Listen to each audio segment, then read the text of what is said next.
दुर्योधन द्वारा उलूक के माध्यम से भेजा गया संदेश महाभारत के युद्ध की पृष्ठभूमि में एक महत्वपूर्ण मोड़ था। ये संदेश न केवल युद्ध की शुरुआत का संकेत था बल्कि दोनों पक्षों की मानसिकता को भी दर्शाता था। दुर्योधन का मुख्य उद्देश्य पांडवों को मानसिक रूप से कमजोर करना और युद्ध से पहले ही उनके हौसले पस्त करना था। कौरवों की श्रेष्ठता दिखाना। वह पांडवों को यह बताना चाहता था कि कौरव ही श्रेष्ठ हैं और युद्ध में उनकी जीत निश्चित है। युद्ध के लिए उकसाना। इस संदेश के माध्यम से दुर्योधन पांडवों को युद्ध के लिए उकसा रहा था ताकि युद्ध जल्द से जल्द शुरू हो सके। पांडवों पर संदेश का प्रभाव। दुर्योधन के अपमानजनक शब्दों ने पांडवों को बेहद आक्रोशित किया। विशेषकर भीम और अर्जुन, जो पहले से ही दुर्योधन और कर्ण के प्रति प्रतिशोध की भावना रखते थे, इस संदेश के बाद और भी अधिक उग्र हो गए।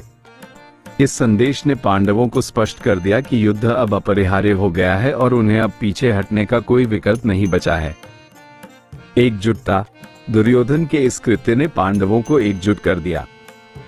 सभी पांडवों ने मिलकर दुर्योधन का मुकाबला करने और अपनी मातृभूमि को बचाने का संकल्प लिया।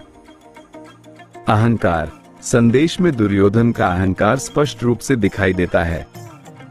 वह खुद को श्रेष्ठ मानता है और पांडवों को तुच्छ समझता है।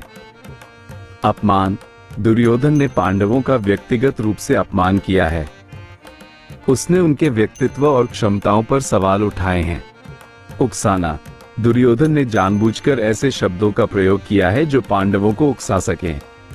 दुर्योधन का ये संदेश महाभारत के युद्ध के परिणाम को प्रभावित करने में एक महत्वपूर्ण कारक था। इस संदेश ने दोनों पक्षों के बीच की खाई को और गहरा कर दिया और युद्ध को और अधिक विनाशकारी बना दिया। दुर्योधन के संदेश के बाद पांडवों की प्रतिक्रिया। दुर्योधन के अपमानजनक संदेश के बाद पांडवों का क्रोध चरम पर पहुंच गया। वे अपने अपमान का बदला लेने के लिए उत्सुक थे। प्रत्येक पांडव ने दुर्योधन और कौरवों को हराने की प्रतिज्ञा ली। युधिष्ठिर ने दुर्योधन के अपमान को व्यक्तिगत रूप से लिया। उन्होंने धर्म और न्याय के नाम पर कौरवों के विरुद्ध युद्ध लड़ने का संकल्प लिया। भीम का क्रोध सबसे अधिक था। उन्होंने दुर्योधन को हराने का अपना पुराना वचन याद किया और उसे पूरा करने की ठानी। उन्होंने दुर्योधन को युद्ध में मारने की कसम खाई। अर्जुन भी दुर्योधन के अपमान से आहत हुए। उन्होंने कर्ण को चुनौती दी और उसे युद्ध में हराने का वचन लिया। उन्होंने अपनी वीरता और कौशल का प्रदर्शन करने का संकल्प लिया। सहदेव और नकुल। हालांकि सहदेव और नकुल युधिष्ठिर के सहायक थे, लेकिन उन्होंने भी दुर्योधन के अपमान को सहन नहीं किया। उन्होंने युद्ध में अपना योगदान देने का संकल्प लिया। दुर्योधन के संदेश ने पांडवों को एकजुट कर दिया। वे सभी एक ही लक्ष्य के लिए लड़ने के लिए तैयार हो गए। उन्होंने अपनी सेनाओं को युद्ध के लिए तैयार करवाया और दुर्योधन और कौरवों को हराने के लिए रणनीति बनाई। दुर्योधन के संदेश ने महाभारत के युद्ध के परिणाम को काफी प्रभावित किया। इस संदेश ने पांडवों को और अधिक आक्रामक बना दिया, जिससे युद्ध की तीव्रता बढ़ गई।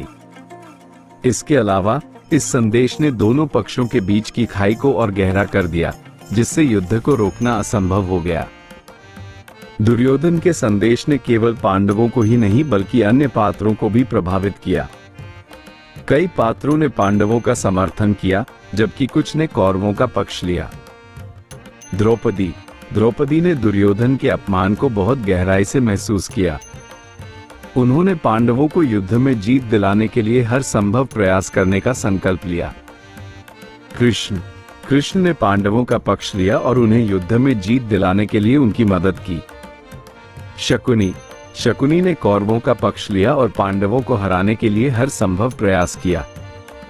दुर्योधन के संदेश ने महाभारत के युद्ध की दिशा बदल दी। ये संदेश एक महत्वपूर्ण मोड़ था जिसने युद्ध के परिणाम को प्रभावित किया।